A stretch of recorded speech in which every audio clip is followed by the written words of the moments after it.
Welcome to Zen and the Art of Real Estate Investing. What if you could learn from experienced real estate investors, find out what got them to where they are now, get insight into their daily habits, and take these insights to inspire your own growth? Each week, Jonathan Green shares an in-depth look at the mindful approach to real estate investing. Jonathan is a real estate investor, advisor, and coach, as well as the founder of Streamlined Properties and the team leader of Streamlined Properties on Market, brokered by eXp Realty. Whether you are looking to start from scratch, get to the next level, or just a straightforward and honest approach to real estate investing, Jonathan seeks to provide a free mentorship program you can take with you anywhere. Now, here's Jonathan. We're back and crossing borders this week. My guests are the co-hosts of the Canadian Real Estate Investor, the #1 real estate investing podcast in Canada, Daniel Foch and Nick Hill. You're going to like this as we get through it. We talk Canada, we talk United States, and most importantly, we talk real estate investing. Stay tuned. Here it comes. This is episode 35 of Zen and the Art of Real Estate Investing with my two guests for the first time, Daniel Foch and Nick Hill. They are the co-hosts of the #1 real estate investing show in Canada, the Canadian Real Estate Investor Podcast. Guys, welcome to the show.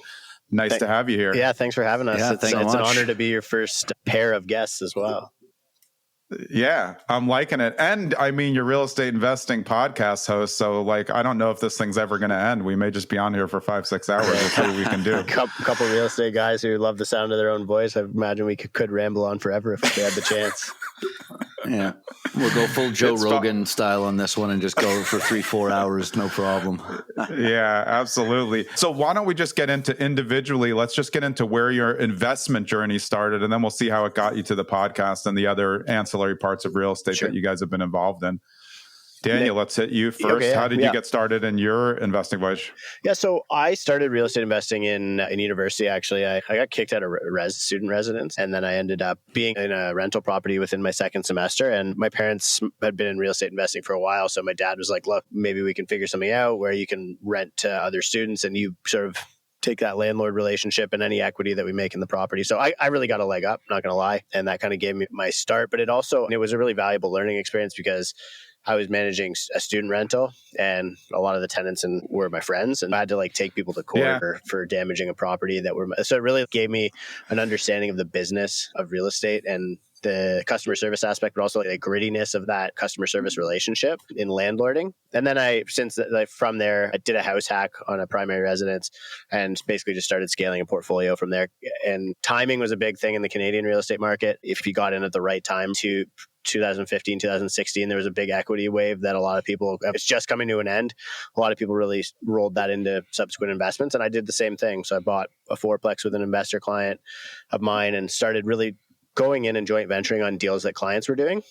I don't own anything on my own anymore. I think it's too cumbersome. I think being a landlord is too tough of a job for somebody to do as an individual. So now I'm a GP and run funds and do that kind of thing. Yeah. Awesome. Nick, what about you? And then I'm going to match to that because I have some commonalities with that one that Daniel talked about. Great. Yeah. Unfortunately, I didn't have a leg up. My parents were not in real estate. Dad's a teacher, mom's a social worker. So, but I had the entrepreneur bug since my early 20s. I started several small businesses, all with the intention of, okay, I'm going to cash out this business and go buy some real estate, which didn't happen until the fifth business. And unfortunately, I got a bit of a later start. I'm 33 right now, but I started investing in kind of my late 20s. Simple, same thing, just started with a duplex. Had been in the analysis paralysis research phase for years, going to conferences and connecting with investors, doing as much due diligence as I could, and then really made the dive head first on that first property. Went and did everything myself, found the property, did the driving for dollars, analyzed a couple hundred deals in that market, built a power team in that local area, and was able to tenant it and do all the repairs and renovations myself, which was a really great experience. I actually miss it because unfortunately, Dan and I don't really get to do that stuff as much as we used to. So that was several years ago. And then from that first duplex, another duplex and another duplex. And then Dan and I got together on a potential project that we were trying to do together. I actually slid into his DMs and the rest is history. Yeah, he built out an awesome package for that first project we tried to work on. Ended up never getting the deal done, but it's led us to start a podcast. And now we own dozens, I think, but 30 plus properties right now with several more under contract. Units. Yeah.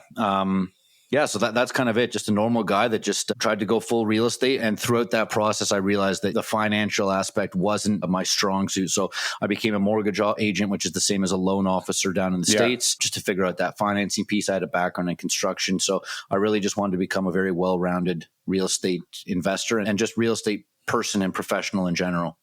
Yeah, it's interesting though, because Daniel said in the beginning, like he had a leg up. I definitely had a leg up. I grew up with a dad who was an investor and I was in abandoned homes from 5 years old on. But going to you, Nick, I think for listeners of both our podcasts, the most important thing is to anybody can be a real estate investor. It's really, what are you going to do with it when you get there? Are you going to be able to get past the analysis paralysis that, many of us have been in? What was the thing for you, Nick, that got you past the analysis paralysis? And then I'll get your take too, Daniel, because that's where so many of new investors and even investors who get their first one, they just get stuck and then they don't know what to do. Yeah, it's a really great question. I think it just came from determination. I didn't have a leg up per se, but what I did have is a lot of experience in starting and managing and failing in my own businesses. So I maintained corporate jobs and I had a corporate job in commercial real estate and commercial real estate development and played in that space for quite a while, always staying close to real estate. But on the side, I'd have all these side hustles, side projects that would actually turn into semi-scalable and usually profitable businesses. So I think real estate investing is just a business like anything else. And if you're treating it like a business, as you should, you will be successful. And I just started to look at it as a business, right? For years when I was going through the analysis paralysis, I was doing a whole bunch of due diligence. I knew what I was talking about. I had all that stuff, but I didn't take that one more step to actually doing it. And as soon as you do it, you realize that you knew nothing and all the due diligence you did goes out the window, and then you start learning the hard way by actually doing it. So I think it was just the determination to get the first deal done, and that's always the hardest. And then the second one's the hardest, and the third one's the hardest, and then it gets easier after that. So yeah, just treating it like a business, taking it seriously, writing a business plan, and truly surrounding myself with people that were doing it. That was a major factor for me to actually get going. Nick, you were mentioning surrounding yourself with the right people. For Jonathan and I, Jonathan, you mentioned having a dad who is an investor. When I look at Nick's trajectory, it's very much one of those who, not how things, like Dan Sullivan's book, right? It's like finding the people to make these things happen. And for me, my first investment, my dad helped me a lot with that and pretty much pushed me to do it. Pretty much said, we're doing this and you're going to benefit from it. So just get in. We're boarding the rocket ship. And I wouldn't have done it at that point because I would have just overanalyzed it. Probably with most things in life, if I wasn't forced into a situation, I would have just analyzed it and never done it. And then subsequently, I found actually a guy who cold called me, who's now my business partner, but Nick and I work with him a lot. I mean, he's in the mortgage space and would buy a deal basically and figure out how to fundraise for it during the closing period. And I learned that just the skills of putting yourself under that immense pressure, not that I would recommend it because it's not for everyone. Some people can execute a little bit better, but he would say, go find me a perfect deal. And I would go find it. And then he would just do it. And I was watching this and I'm like, okay, if he trusts my ability to find the deal well enough, and I trust his ability to execute the deal well enough, we have a perfect system. That's my new who in these situations. Because my dad and I, it just wasn't a scalable situation that we could have invested together indefinitely, but finding a new who. So for a lot of people, it's really putting together a team of people that, if you go find a real estate professional in a local market or a wholesaler or a realtor who's sourcing amazing deals and you can trust everything that they bring to you, now all of a sudden you've brought yourself way closer. You don't need to do the analysis because they're not bringing you crappy deals. And then, so a lot of it from my perspective is putting together the team of people who can make you a good investor. And then once you've done that, the rest is just, you're already an investor. You just literally have to close on your first transaction. Yeah, that's awesome. And I think you talk about Who Not How, which is such a great book. I love it. And part of that is also knowing what you suck at as an investor. Yes. Nick was saying like, I don't love being a landlord because I don't want to talk to the tenants. I like to make sure the building's fine and everything's running perfect. But if they call me, I don't want to answer. And that's not good for the tenants. So I have to have someone involved. My sister and I traded off for years with her taking care of the tenant side and me taking care of the other stuff that I needed to, if someone needed to get evicted. But that's an important part. Have you guys found that it's important, like as you go through multiple investments and now, if you're doing syndications, knowing which parts, like you said also before, Nick, like maybe like numbers aren't for someone or the construction aspect's not for one part, but then you build the connections to figure out who can do it so you can save your time to work on your best parts. Yeah, I mean, I think it's vital. I can comfortably say I'd be nowhere close to where I am if I tried to do everything myself. I probably would have screwed up the first or second property and walked away from it. Like I know, and it's unfortunate, but that a lot of people do, right? People have this mentality that, okay, it's only one house. I don't need a partner. I don't want a partner. I want the whole thing. And I understand that mentality. You want ownership. You want to have control. But again, going back to my experience as a small business owner, at one point in my, I looked at it and I was like, I've had more business partners than girlfriends in my life. And I don't know if that's a good thing or bad thing or represents my dating history or anything, but you realize that the partnerships within your business, whatever business it is, obviously today we're talking about real estate investing, that those partnerships are going to make or break you. And you're so much better off to own a smaller piece of a bigger pie than to own a whole pie that doesn't really do anything for you, or that tastes horrible, or that's undercooked, or whatever analogy you want to use. So, we have accountants, we have paralegals, we have FAs, we have CPAs, we have investment bankers, private lenders, everyone on our team and I think guys like Dan, myself, and you, Jonathan, I think we're probably amazing generalists for the most part. And you have to be if you want to be in the position that we're in, which is that overall coordinator, or if you want to make it sexier, that quarterback. You're quarterbacking the deal, but you're calling in every other player to get them to do what they do best. And I don't claim to be the best at anything other than maybe bringing people together and aligning them on a vision and then being able to help manage that execution. Yeah. Dan, what about you? What's your experience with that in terms of bringing on the people? I know you talked about it a little, but how important has that been in terms of getting to where you are now? Yeah, I would say I didn't really realize the importance of it until recently, when I realized that I was really just running a lifestyle business. I wasn't even really running a business. As a professional, I was quite literally just doing a job, and I was making good money at this, working in the real estate profession. But the reality is, and I cultivated as a result of that a certain set of skills, but I was always hitting a capacity problem because, to be honest with you, I'm not a good customer service person. I'm a results-based professional. And so I was good at sales and marketing, and I was good at delivering results to customers, but I couldn't do customer service. So I figured, okay, I got to outsource that part of my business. And so I did. I had brought on basically a licensed assistant for a long period of time, and it completely scaled my business up. And now we're shifting more into commercial advisory, commercial services, because the residential market's really dead up here and on the volume side. And it's the same thing. I know, and Nick and I have both have a passion for, but also I think an expertise in that sales and marketing space. And there's a lot of skilled business people, skilled executors who don't want to do sales and marketing. Half of us talking on the podcast is literally us reiterating notes from conversations or calls that we had with the other guys that we're in business with. And we sound like geniuses, but it's just because these guys don't want to have the partner at our brokerage and the lead investor in our fund literally doesn't have Instagram, doesn't want to, has no interest in it. I send him an Instagram link to check something, to watch a video, and he has to sign into his wife's Instagram account because some people just don't want to be that person. But he's an incredibly skilled executor and doesn't want.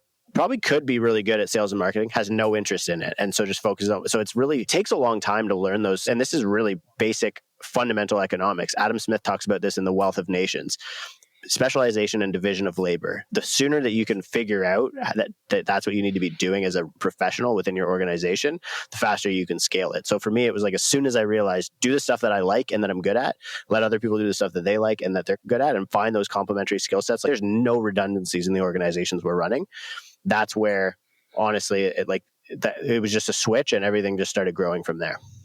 Yeah, I think for me, it's really like I need a buffer in everything that I do. I really only want to communicate with one person. I don't want to communicate with the entire team at the same time. Like for a flip, my best friend and I are flipping partners. She's a project manager. Because if I deal with the contractors, I'll fire everybody every day because I just can't help myself. I think like one thing on a wall drives me crazy, and you won't last 10 seconds in a flip.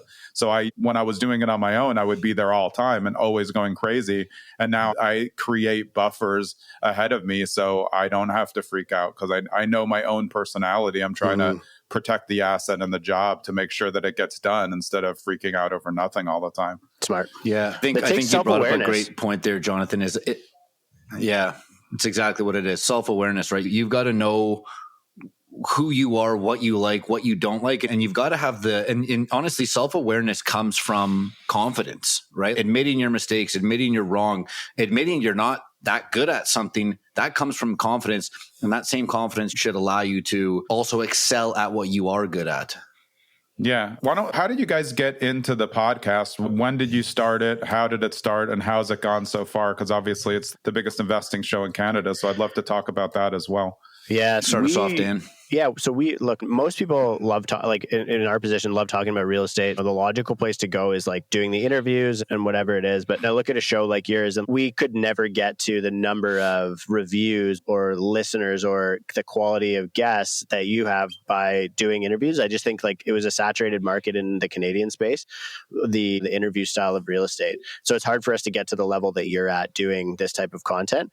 And so we took a step back, and then also were approached by a network at the same time. And it was like just really serendipitous. They were like, look, like here's the type of show that we do. We think that there's a hole in the real estate space based on what our listeners are saying we want. And it's basically a two host show. We seldom have guests. Maybe once a month we'll have a guest on. Typically we try and have like guests on that like we would call like maybe an expert witness. So they're an accountant, but it's really like a very educational show. So it's like you're almost listening to a nonfiction book or an audio book, but it's current events throughout the show, and basically practical knowledge from 30,000 feet. So from the macro right to buying, managing, operating the asset to refinancing. And so that was absent in the Canadian market. I mean, in the US market, it's clear there's a bigger pockets out there as an example. And so not a lot of people are trying to compete with the second biggest show. But the rules are so different. And so a lot of people said, look, you just came in and checked this box. And that allowed us to really grow very quickly. And we've had sustained growth. We've been very fortunate in such that like our market has not stopped growing. And the real estate industry has so much to talk about right now. So we've been fortunate that there's no shortage of good content as well. Yeah, the news makes sure of that. Yeah, we definitely got lucky with the time and the place. We always joke back and forth. The harder we work, the luckier we get. Full credit to Dan. He was doing a podcast for, I believe, like a year and a half. When we first linked up, I had expressed interest in doing a podcast myself. I love talking to other industry professionals and just learning. And I think that we had on that old podcast, because I ended up joining Dan and becoming his co-host. Everyone that we had was turned into a friend. We've done deals with some of them. Some of them are actually on our team now. And it was awesome. But we did live in relative obscurity, right? We weren't getting views. We weren't getting much traction. It was a labor of love, but there was a major gap in the market for under the umbrella of real estate and real estate investing, which includes financing, all the different types of real estate asset classes, construction and supply chain and all that other stuff that fits under that umbrella of real estate.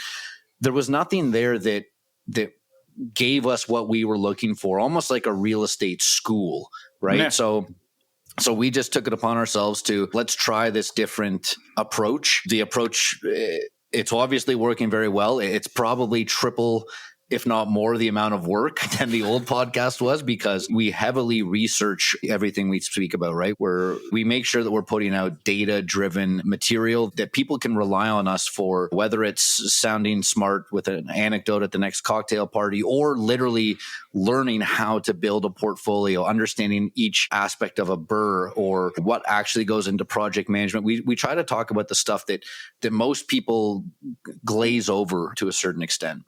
Yeah, I think people think of real estate investing podcasts as like the niche, but there's all sorts of different things that are under there depending on who the listener is. There's just options. And I think like for podcasts, they change over time. Like you guys said, you had one, you adjust to a different one, and the podcast can change based on the guests, based on the host. So it's interesting to talk to you guys about that process as well. In terms of the markets, have either of you ever invested in the States or strictly in Canada for both of you?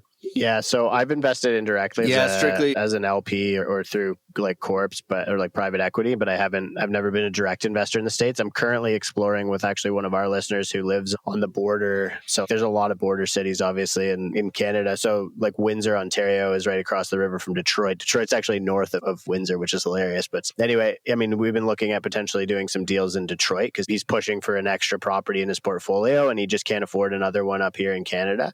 And it's like, okay, let's go back to the drawing board and start pursuing it. And so I was like, I'll probably come in with you as a partner. So we're and this is going to be a huge theme for Canadian real estate investors right now. And I know in the States, like there's a ton of Canadians that live in like Florida, California during the summer, like lots of snowbirds that are interested in learning more about this. Like it's especially with the boomers making that switch into, and a lot of people like getting fed up with certain changes in, different countries, different areas. I know you're seeing like huge migrations across the States as well. Everybody's opinions are changing on the way things are being done. So we've attracted definitely an audience who has an interest in Canada and investing in the US. And it's something that we've been asked a number of times to discuss thoroughly. So I was like, I don't want to talk too much about it without experience. So we're literally going down the road right now.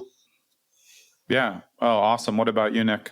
Yeah, no, I'll be working with Dan and that listener and future partner among several people that were in early stages of making the trek south of the border here. Everything I own and everything that I'm involved in owning is in Ontario right now, which is the biggest and the most expensive market in Canada. 1 in 4 Canadians live in the Golden Horseshoe, which is where Dan and I are both coming to you live from. Yeah, look, there's a huge willingness on my part to learn. That I started my investing career listening to Bigger Pockets and trying to take in the way the fundamentals that they spoke about, but not understanding and not having things at our disposal, like a 1031 exchange, for instance, and some of the very interesting mortgage and financial products that the States has to offer. It's not a no, it's just a not yet. And I think as we see more and more Canadians with a growing interest to look at places again, Florida, North Carolina, Michigan, parts of New York, California, Seattle, they've all come up a number of times. And as we start to realize how small the Canadian market is overall, right? Canada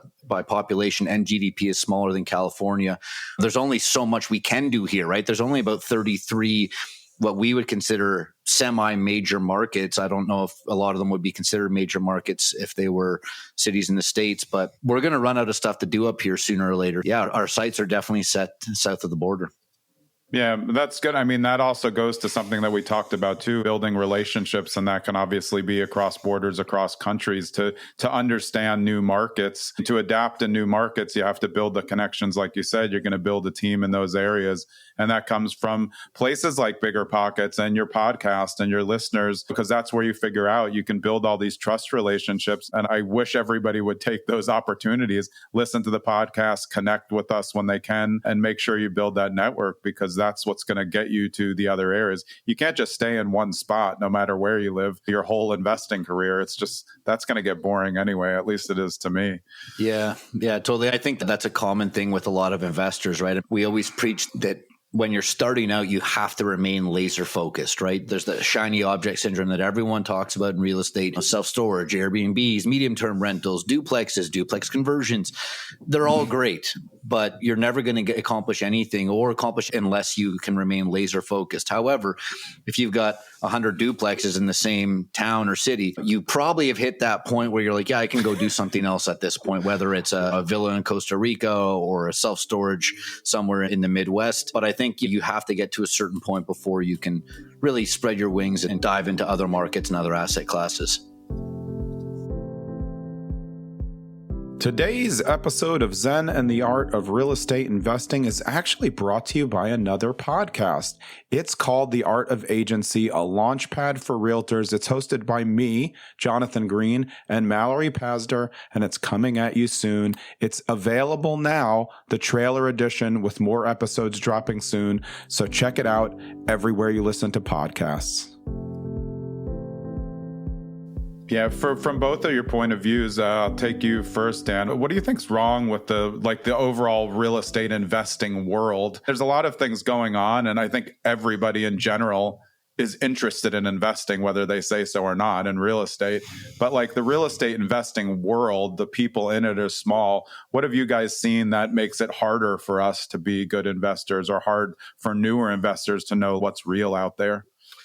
Yeah, I think there's a bit of a guru-ness to it. Like people try and mystify the reality is that like real estate investing and most investing is pretty simple. I think that when people try and complicate it and like when people are, and I think the biggest way of simplifying things is setting realistic expectations. I think a lot of people hear about people getting rich quick or making these huge multiples or whatever. But if we were to set a realistic expectation, things become a lot more reasonable. It's okay, what can I actually earn as an investor in anything, a stock investor or a real estate investor or whatever it is. So that would be number one. And I think that the kind of guru-ness does set these huge extreme multiples, extreme returns, major lifestyle changes or whatever it is. And I think that so that to me is like a big one. From there, it becomes mystified. It's, oh, these guys are making 15, 20% returns per year. They must know something I don't. And it's maybe that was one deal, or maybe they're lying, but there's a secret now behind that thing. And it's like, you want to pay or whatever to figure out how to get that or reach that return. And the reality is in a lot of cases that return doesn't exist. Or as we're learning now, maybe it was a function of interest rates declining for 20 years and interest rates being net negative for 20 years. And so all of a sudden we're at a point where I think we're at the swimming naked part, or we're getting to the swimming naked part when the tide goes out and we find out who's swimming naked. And now all of a sudden we're realizing real estate investing is actually pretty simple. Aim for cash flow, right? Don't lose money, right? Don't take unnecessary risks, understand the macro, and stay away from excessive leverage. I think if you do all of those things, real estate can always be a very good, sensible, stable investment. But I think people try and hide a lot of these things by making it sound super scientific or technical because they want you to depend on them. And so I think that's probably the core problem that I would say exists in the real estate space, and probably in most spaces right now. As we're entering the information age, it's like everybody can learn. You can learn everything. You can learn how to be good at pretty much anything by just Googling for a long period of time about it. But people make it like they always dangle this. There's got to be more information out there somewhere. And so, yeah, that to me, I think is a big issue. Yeah, Nick, before I get to you, I love the term you use, the guru-ness, because we talk about the gurus a lot. And I think with the proliferation of social media and how it's so easy, like you said, to get it out there, like, how do you know that these people really did any of the stuff that they're saying? Or why do you need to 100x everything else you do? That's just probably going to create more risk. It's slow and steady in real estate investing is what gets it done, not fast and loose. Like that just doesn't work. What about you, Nick? What have you seen in terms of what's wrong with the overall landscape, or what makes it harder for us to be successful? Yeah, just to echo Dan's point a bit, I think it's really, a lot of people have been sold on the dream and not the reality, right? And the funny thing is the dream and the reality are so different, but the reality can eventually lead to that dream. You just have to live in that harsh reality for usually a number of years. And I think real estate has become synonymous with passive income. It's not true. Real estate investing and flipping, and even being a real estate or mortgage professional, loan officer, they've all been heavily romanticized on selling Sunset or selling Beverly Hills or HGTV, which outside of the drama reality stuff, I'm a big fan of some of those shows, and I grew up watching HGTV and I loved it. But it's not reality. And I think that can confuse a lot of people. And I think also specifically the last few years, the sentiment towards industry professionals that are making obscene amounts of money, flexing it on Instagram, TikTok, and just get into real estate. Here's my Lamborghini kind of thing. And, it doesn't do anyone any favors either, right? And listen, I love cars. I'm a car guy.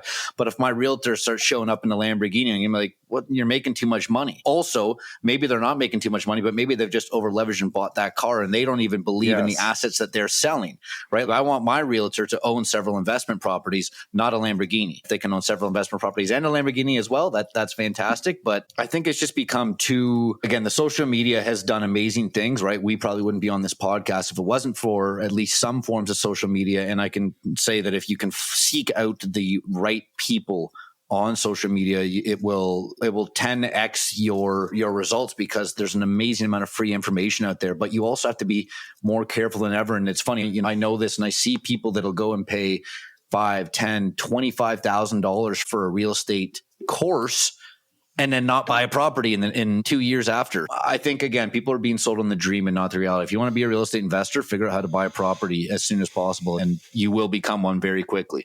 Or you won't, and you'll realize that this isn't for you. Yeah, you echoed something that I say all the time, and I don't believe that real estate investing in almost any way is passive. Syndications as an LP is basically the most passive you can get. Anything else that you own yourself is not passive, even in the slightest. Flipping is the least passive thing I've ever done.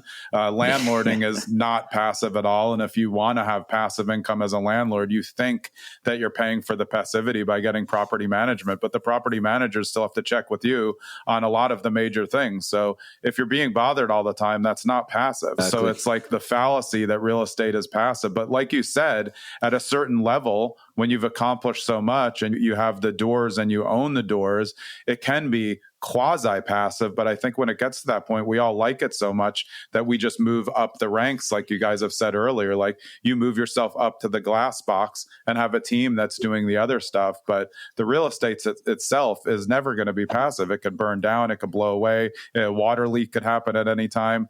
And I think that's what people don't understand at all. Yeah, from the podcast, it's one of the best things that we've been able to experience. Right, we've got a national audience, so Dan and I love connecting with anybody and everybody that reaches out to us from the podcast. And a lot of them are newbie investors, right? They're trying to figure out how to get their second or third, or they're trying to figure out how to get their first property. And anytime that we hear the word passive, even in that first phone call, that's immediate. I don't want to say a red flag because I think it's just they're naive, but I immediately shut that down and say the word passive and real estate should not be in the same sentence for probably another 10 years for you. So it's just something that people need to be aware of. Because again, I think that's that dream that's being sold.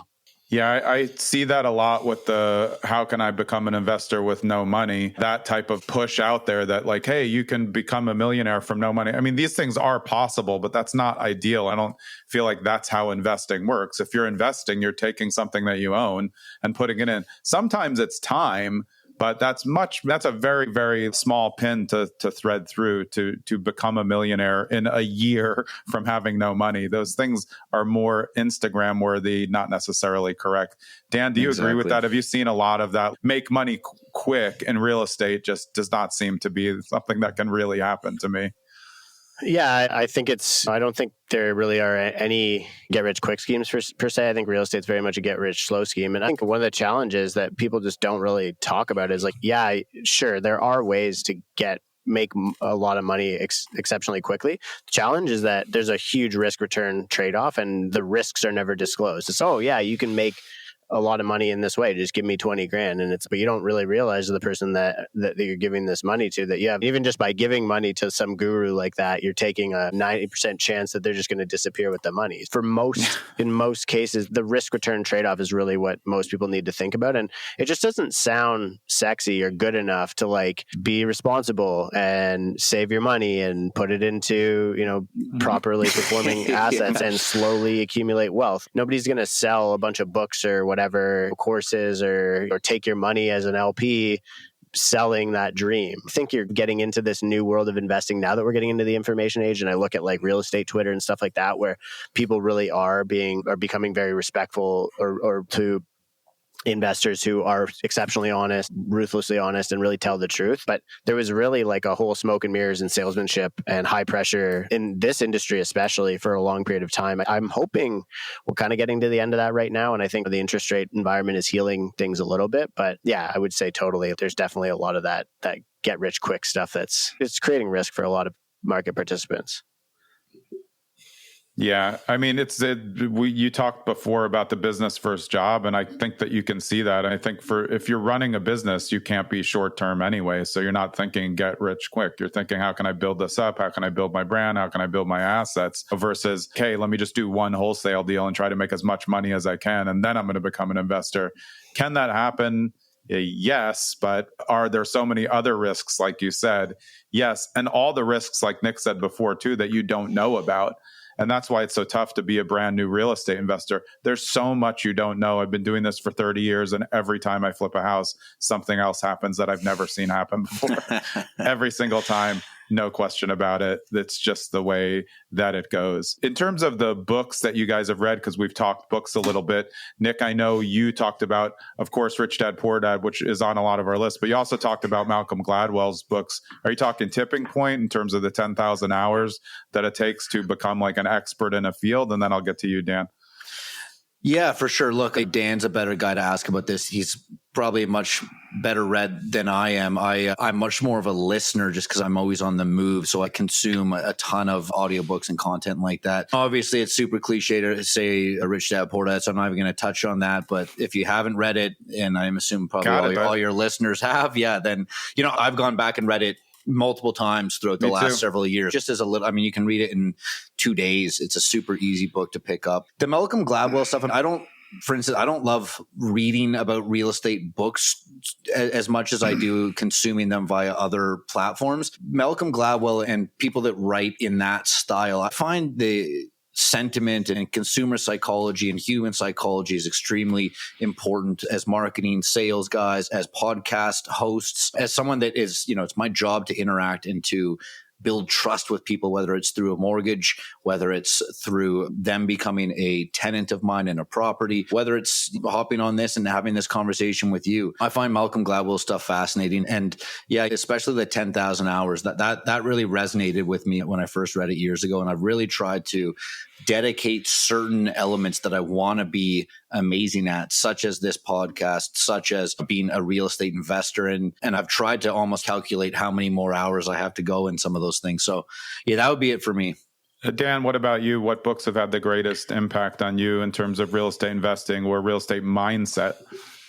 Yeah, it's tough. I think to me, like when I'm not so much maybe in like mindset and like individual, let's say cultivating a good personality or like self-awareness or being a good person, trying to be of maximum usefulness to others. I would say like most of those things have been from kind of other sources in life. But from a reading perspective, I think things that challenge or introduce like new thought processes or thought like almost leadership in the way that I think about investing in real estate or having a different macro view or whatever it is. So like The Fourth Turning is a book that I talk a lot about that gave me a perspective on the social cycles that we talk about, political and economic cycles and then social cycles. Ray Dalio's books, I think Changing World Order is an exceptionally good book. And I've just started Big Debt Crises, but just really changes the way that I think about money, credit, a lot of those things. I think most of the other stuff, mindset stuff would really come from like more Awareness by Anthony DeMello probably would be like one of my favorite books I've ever read. One of my favorite books ever. Yeah. It's an amazing book. That one probably solves all of the problems for me, I think, like in that respect. But when I think more about core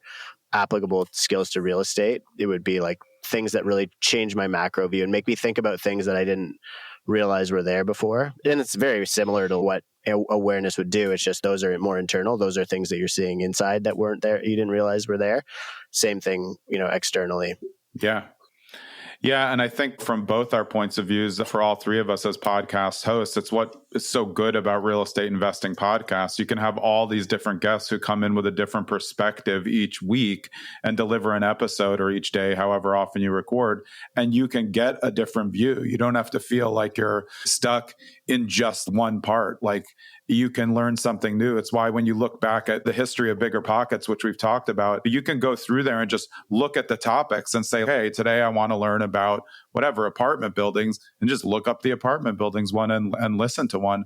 That's why I think this medium is so interesting, not just for real estate investing, but for self-awareness, all the things that we talked about. There's a podcast out there for everything that can get somebody to the next level. So before we hop off, for both of you, my last question that I like to ask everyone, if you could give a new real estate investor right now in this current real estate climate, one piece of advice, what would it be? Dan, what about you?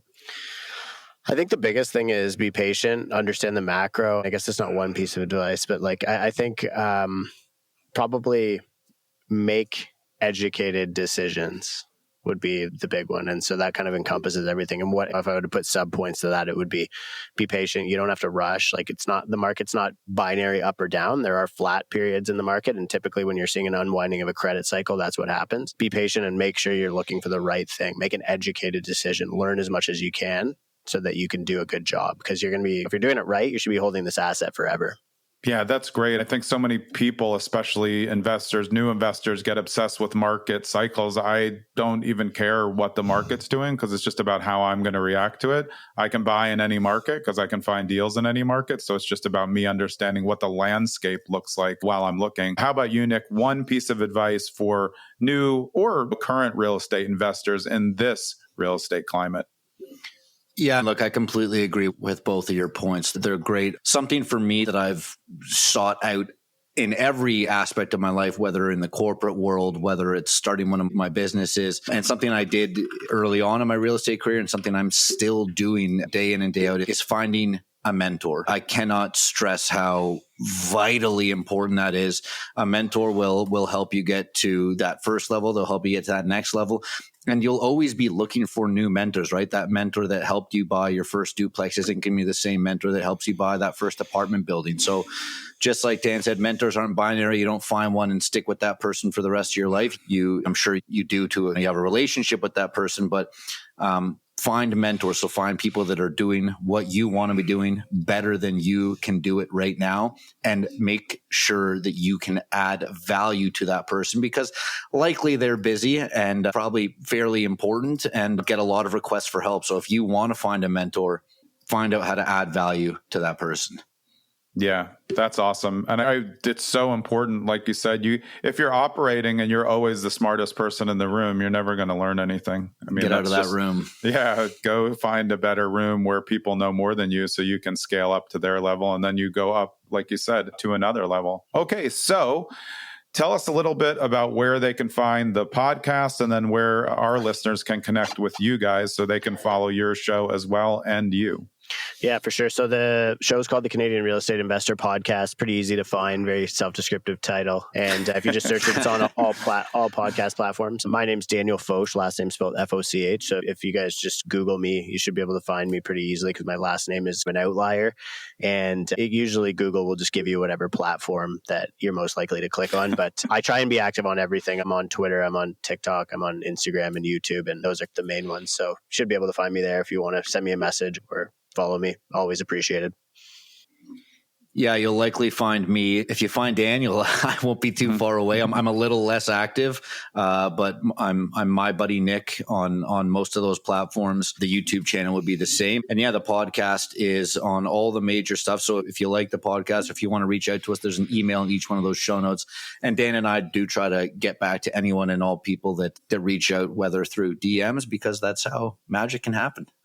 Yeah, we always say it. I've said it on a lot of podcasts, like DMs work. And there's a lot of bad stuff in the DMs, but like in terms of the investing world and connecting with people, I feel like it's easier because I don't take phone calls. I get 10,000 texts a day. So DMs is like when I'm in my relaxing time. And then I'm like, oh, look, especially with podcast booking, like I find a lot of my guests who I kind of know, but I don't know them. And it's easier to just go into a DM. And like most of us all just respond. It's nice and easy.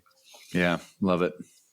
All right, guys, thanks so much. This is the Canadian United States Real Estate Investing Podcast crossover with the co-hosts of the Canadian Real Estate Investor Podcast, Daniel Foch and Nick Hill. Guys, thanks so much for coming on. So excited to meet you guys. And when you come this way, definitely give me a call. We will meet up in the States next time.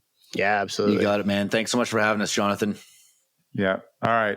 This has been episode 35 of Zen and the Art of Real Estate Investing. As you go to follow us, go over, make sure you follow and listen to the Canadian Real Estate Investor Podcast with these guys as well. We'll see you next week. I hope you enjoyed that episode of Zen and the Art of Real Estate Investing with me, Jonathan Green. And I just want to remind you, and this is always an uncomfortable part, I don't want you to think that I'm begging for you to like, subscribe, follow, do whatever you have to do for the podcast, leave a 5-star review. But if you like the podcast and you think it adds value in the real estate investing sphere, then just do me a personal favor. Like the podcast, follow it, share it when you can with your friends, and be so kind as to write a 5-star review if you believe it deserves a 5-star review up against what else is out there. I would really appreciate it, and I hope you keep listening.